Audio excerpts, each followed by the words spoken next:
Karibu sana, niko na Isa hapa, karibu.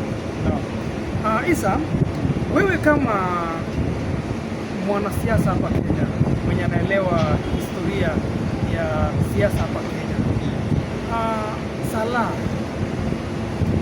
na Odinga family walitoana wapi? Kwanza Salah na Odinga family ni mambo ambayo yana msito ndani. Salah kabla kwanza niendelee kabisa, kwanza Salah ni mtoto wa Raila na hayo utayajua.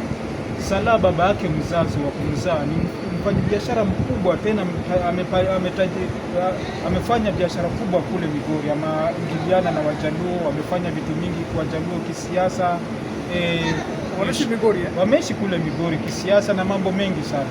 Kwa hivyo pale wame-establish empire ya kibiashara. Kwa hivyo baba yake ni mtu tajiri sana, amebobea kibiashara. Wale wanajuana na Raila na Oginga Odinga kwa muda. Oginga Odinga na baba yake Salah walijuana. Kwa hivyo Raila Amolo Odinga pia akamwenzi huyu kijana na amefanya kazi naye kwa muda mwingi. Na sisi tunaomba Salah kwa uwezo wa Mungu akuwe deputy party leader wa chama cha ODM. Ikiwezekana akuwe deputy party leader wa chama cha ODM.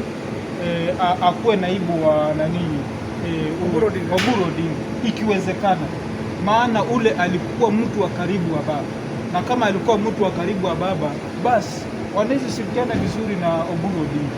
Mimi kwa maoni yangu nilikuwa naona, kwa maoni yangu huyu Salah angekuwa deputy wa Oburu Odinga, maana Raila alikuwa anakaribisha kila mtu, alikuwa baba ya kila mtu.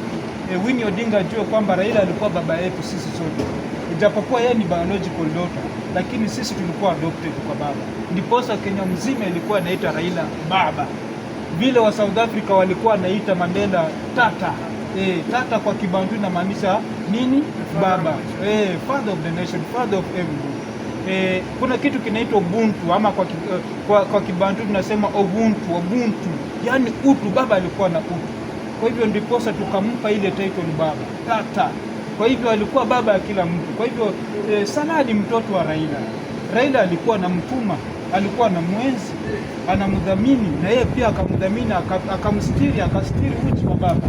Kwa hivyo alikuwa mtu wa baba, na sisi tunaomba Salah akuwe deputy party leader wa chama cha ODM, na hii chama sasa kitabombea, maana huyu ni mzee na huyu ni kijana. Kwa hivyo hapo tunaona hiyo miundo msingi katika hiyo chama itakomaa vizuri. Salah inatosha, huyo kijana apewe nafasi.